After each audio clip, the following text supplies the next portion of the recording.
Yung panahon ko, hindi siguro ninyo nagustuhan. Pabalikin ako, sir. Gagawain kong uli yan. Dublado.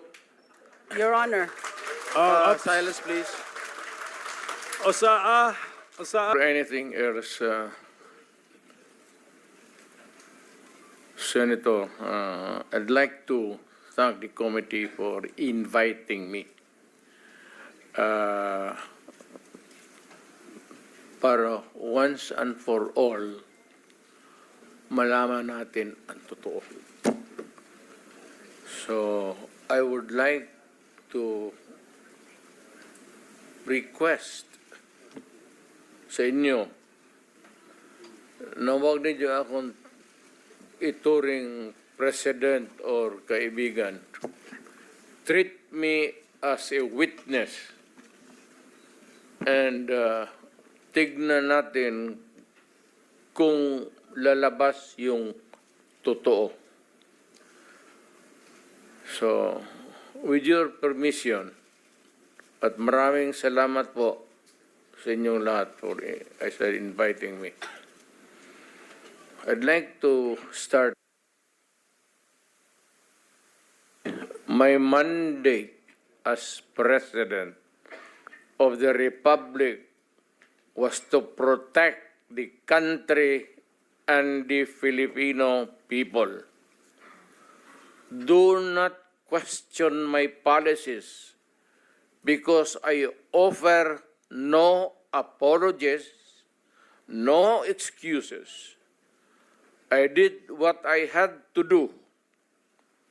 And whether you believe it or not, I did it for my country. The war on illegal drugs is not about killing people. It is about protecting the innocent and the defenseless. The war on drugs is about the eradication of illegal substances such as shabu, cocaine, heroin, marijuana, party drugs, and the like, as a menace which ruins people, families, communities, and relationships, and tears apart the social fabric which binds society together in peace, harmony, and brotherhood. It is not unlike slogans which serves as calls for a better future, such as the war on waste, war on corruption, and war against climate change. I have always viewed people addicted to illegal drugs as victims and patients requiring medical help and not as criminals. That is why when the war on drugs slogan came into being, coined first as a message to the people of Davao City to stay away from illegal drugs, but at the same time, I had a drug rehabilitation facility constructed in Davao City, a city government expense, manned by Davao City government doctors, psychiatrists, nurses, and health workers, among others, to look after the complete rehabilitation of those addicted to illegal drugs. I believe then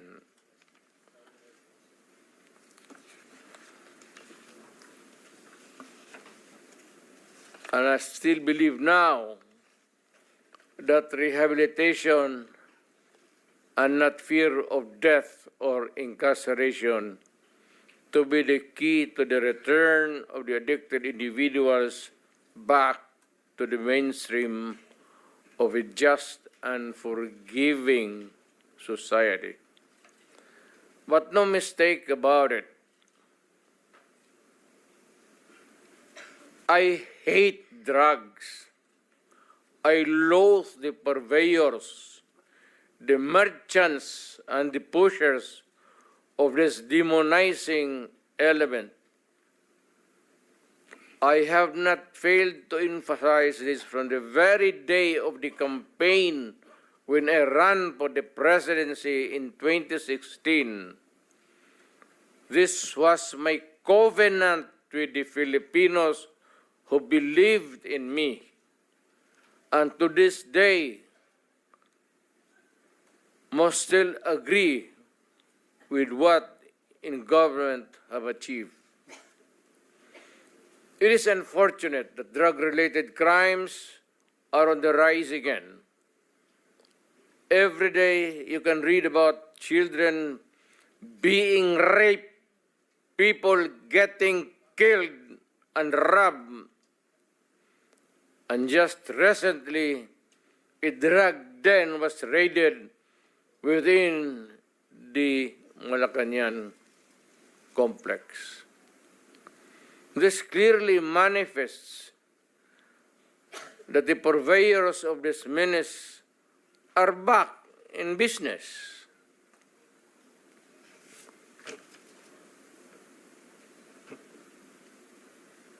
Ano? Gawain natin. The Filipinos are anxious and distressed. Self-preservation is still the first law of nature. It is instinct. It is recognized in our laws as self-defense. That is why I have always told the police authorities and operatives to be mindful of this basic law of nature. However, I tell them not to abuse their authority and power, and hindi ko talaga pinayagan yung abuso ng pulis o sundalo kailanman sa buong buhay ko and as mayor for so many years and as president, in the guise of protecting themselves. But when your very life is placed at risk, and it can be snuffed out in a matter of seconds, then and only then must you act accordingly. Repel the aggression only in self-defense. Alam mo, matagal ako nagturo sa aming bayan sa Police Academy. When I was a prosecutor, to augment my income noon na bago akong kasal, nagturo ako sa pulis. Ang sinabi ko talaga sa kanila, when you are arresting a criminal, you are not supposed to request him to surrender. Rather, you have to overcome the resistance. However, pag ayaw, it's the duty of the police is to overcome the resistance kung ayaw mag-surrender. At kung may baril, at kung tingin mo, sabi ko sa mga pulis doon sa academy, mamamatay ka, barilin mo. Barilin mo sa ulo. Patayin mo at least one less criminal in the community. Yun ang utos ko when I was a fiscal and I was a professor doon sa Police Academy. Yun ang turo ko sa kanila. No quarters given, no quarters asked. Criminal ito.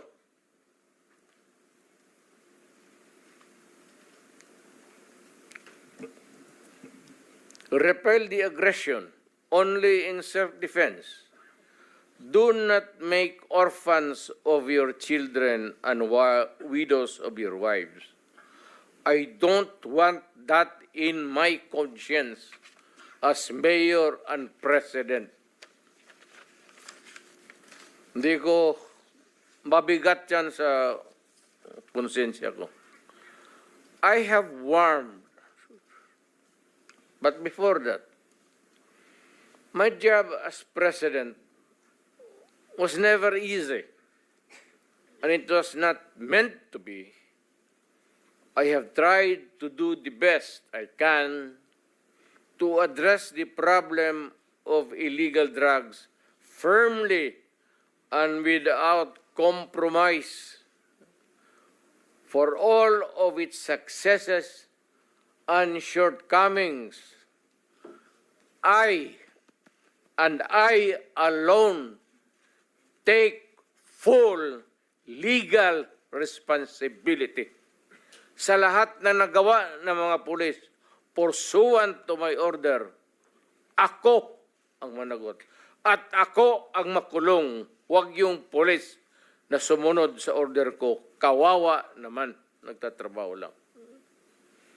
Yun ang gusto kong sabihin sa Pilipino at mabutit niyaya ninyo ako dito. Once and for all, yan ang gusto kong sabihin sa tao.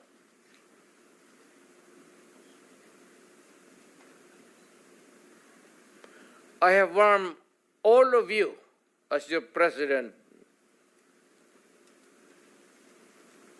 then and as a private citizen now.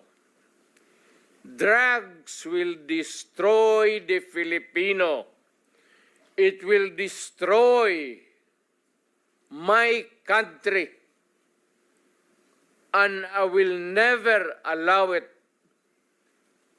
Baski ako empleyado sa gobyerno o private citizen, I will do what is necessary to protect my country, my community, at yung mga anak natin. This is a matter of principle. At papagkamatayan ko yan. Maraming salamat. I'm ready to answer your question. May I interrupt you? Yes, sir. I'm sorry, but I have to respond to the remarks of Senator De Lima. It is only fair na bigyan niyo ako ng 1 minute. And I have read, this is part of my speech, but I want to make it of record. Ito yung the long and short sa trabaho ko. Nung mayor ako, pati presidente ako, is that the jobs, nung dalawang trabaho was never easy.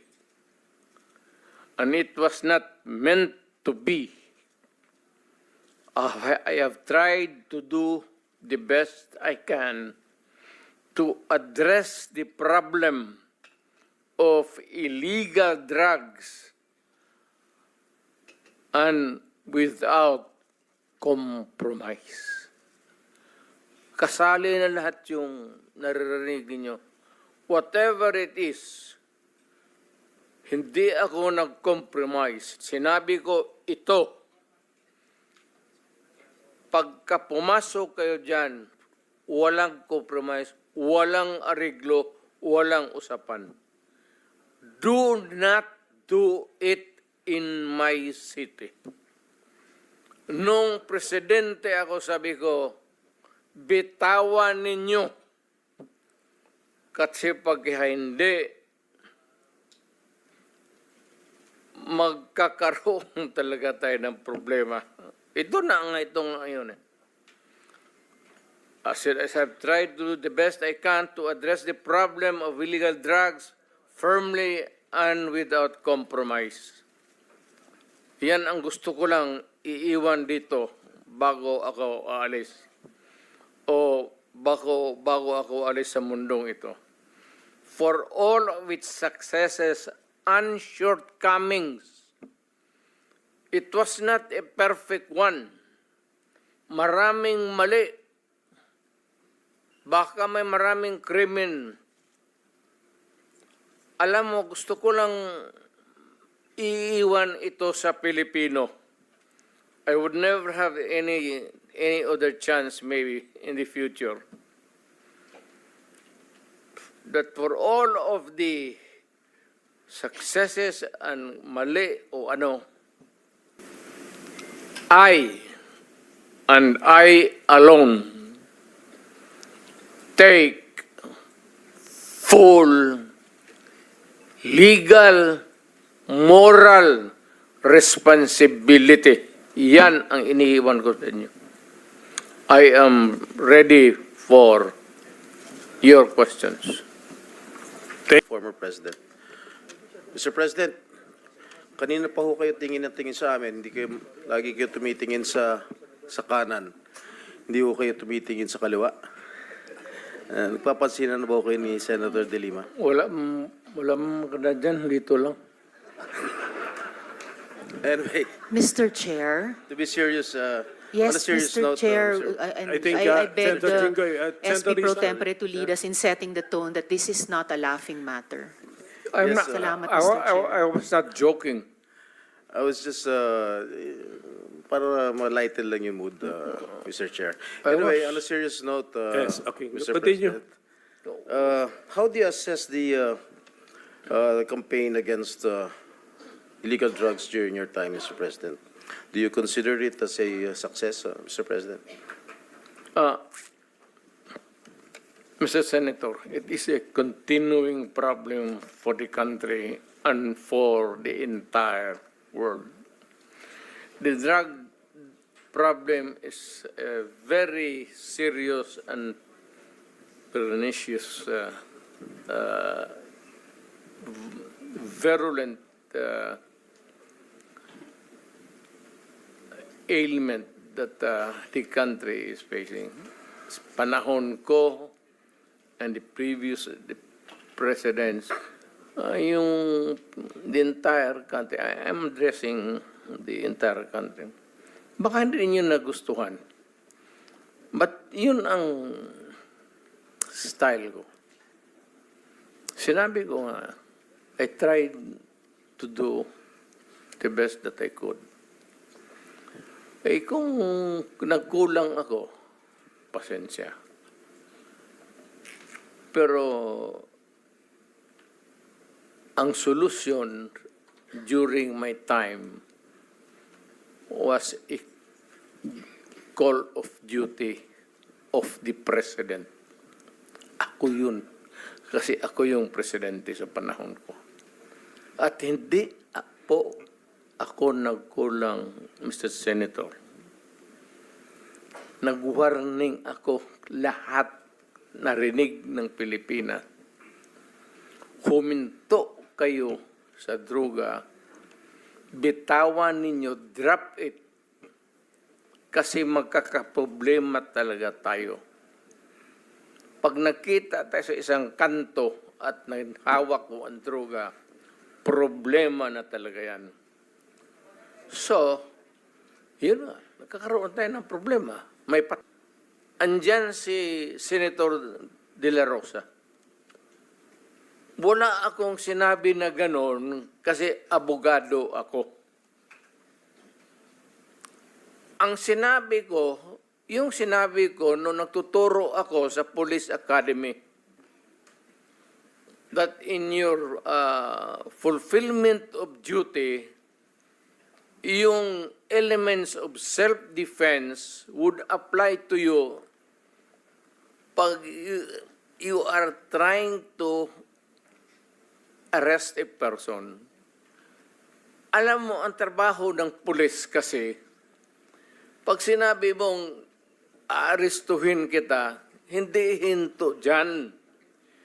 The police must arrest and overcome the resistance para madala mo yung kriminal doon sa istasyon at mabok mo para makulong.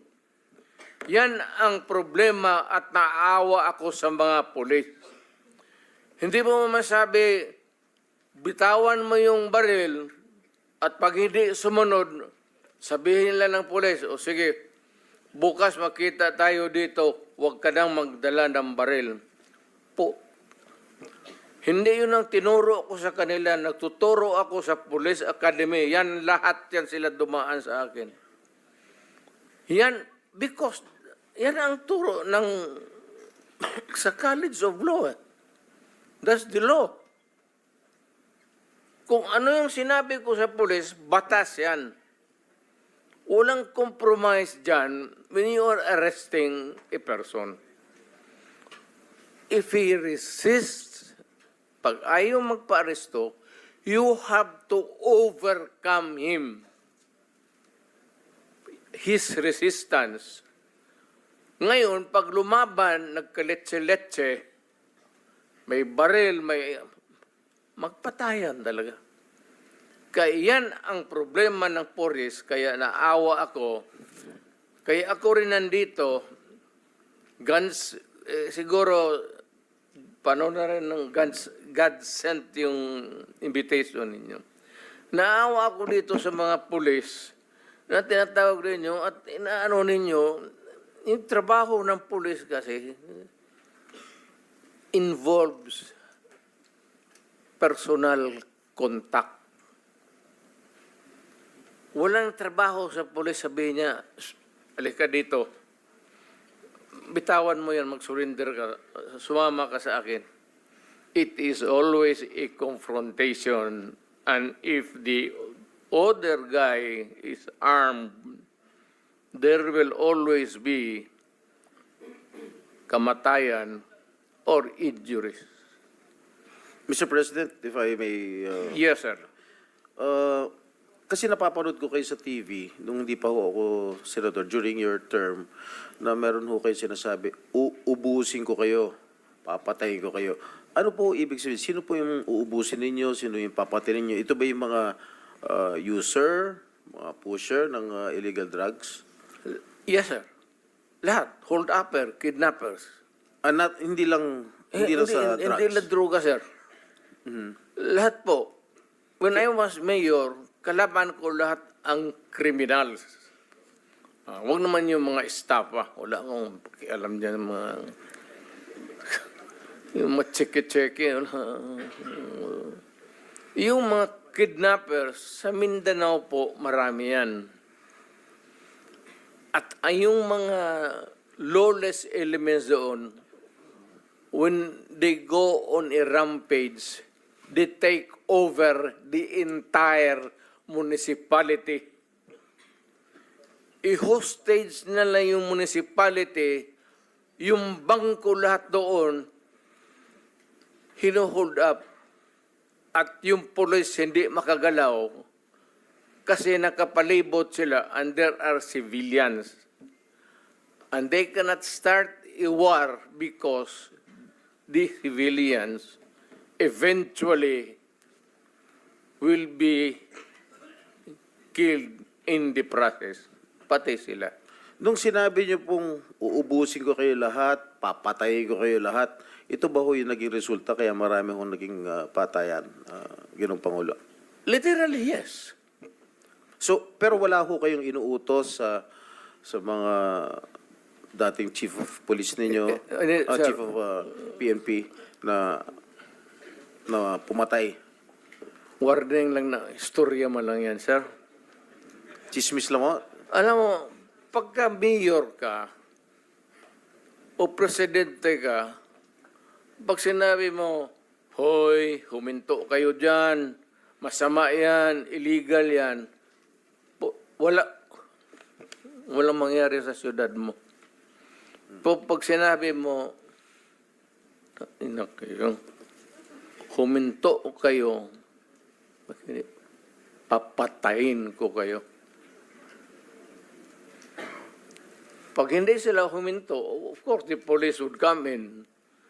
May sabihin ko sa police, pag naghawak ng baril, ito yan sila, dumaan yan sa Davao lahat. Koy, pati, ito, si Danao, lahat yan sila, dumaan ng Davao. Ang order ko talaga sa kanila, pag maghawak ng baril, patayin mo na para one less criminals. Bukas mag-hold up na naman yan, may poproblema na naman tayo. Ganon rin sa puser. So, Ginong Pangulo, nung mayor po kayo ng Davao, do you confirm the existence of the Davao Death Squad? No, sir. Wala ho Davao Death Squad. So, ano po yung iniimbestigahan ni former Senator De Lima nung siya'y chairperson ng Commission on Human Rights? Ang iniimbestigahan po niya yung DDS, if I'm correct. Am I correct? I don't know how lahat itong sa right side ko, dumaan ito ng Chief of Police, Police Director. Puro commander ng death squad yan. I thought there was no existence. Trabaho ng pulis yan. Literally, hindi mo sabihin ng death. Lahat yan sila, ito, si Danao, ayan o. Nagdadasal kasi sa kasalanan niya siguro. Magkano bang, ilan bang pinatay mo? Dumaan yan. Ito, De La Rosa. Tanungin ko sila ngayon. Tanungin ninyo. Openly, lahat yan dumaan pagka-police chief. Pati yan si Gamboa. Tanungin ninyo. Danao, kung may utos ba ako na patayin ninyo yung tao na nakatali yung paa, pati kamay sa likod, or assassinate them. Ang sinabi ko, ganito, prangkahan tayo, encourage the criminals to fight. Encourage them to draw their guns. Yan, buhay yan. Ayan na sila. Ang problema ko sa siyudad ko. Tangina yan. Noong na-presidente ako, ganun rin sa command conference. Diyan sa Malacanang. Yan ang utos ko. Bakit ko pagbigyan important? Mag-criminal, they go after the innocent people robbing. Mabutit na lang sana kung aakyat ng bahay. Mayor ako matagal. Aakyat ng bahay, magnakaw, re-rapin yung bata, re-rapin yung babae, tapos papatayin. Kung ikaw ang mayor, how do you deal with the problem? Ano Mr. kaya ang tingin ninyo sa... Hindi, I'm sorry to tell you, I'm sorry to express to the nation. Unforgiving ako, hardliner, alam nila yan. Pati police alam nila. They are not ready siguro to talk about it. Sinabi ko yan sa mga pulis. Putang ina kayong mga pulis, pag pumasok kayo dyan sa droga, kayo ang mauuna. Indulgence of the SP Pro Tempore. Senator Risa? Opo, Mr. Chair. Kasi siguro napansin, pati ng former president, yung shock ng lahat. Bakit, sir, yan ba ang trabaho ng pulis? Na pumatay ng mga suspected criminals? Sir, yung mic nyo. Pag dumaban, bakit Iba sila po yung pagka-express kasi kanina, so I had to clarify. Bakit Salamat, sila- SP Pro Tempore. bakit sila Salamat, Mr. makamatay? Chair. No. Hindi yan ang tanong ko. Talagang napaka hindi magandang impression po ng mga statements kanina. Kaya I appreciate the candor of Yusek Kuy at pati kanina ni General Danao. Look, ma'am, about it. may I Salamat kayo, Mr. interrupt Chair. you? I'm done, Mr. Chair, for now. Kindly. Go ahead, Itong sir. mga to, ma'am, galing ito ng mga sa Academy PMA. Hindi ito mga bubo. Hindi rin ito papayag na utusan mo ng illegal. Doon yan sa academy nila, sa PMA, they are from there to, yung ano talaga yung batas. Kaya pag inutusan mo yan, sabihin mo, patayin mo, sabihin, sir, mukhang hindi pwede yan, sir. I tried. Ako mismo, I tried. Ako, marami akong patay mo. Sir, kulong mo na lang natin, sir. Total.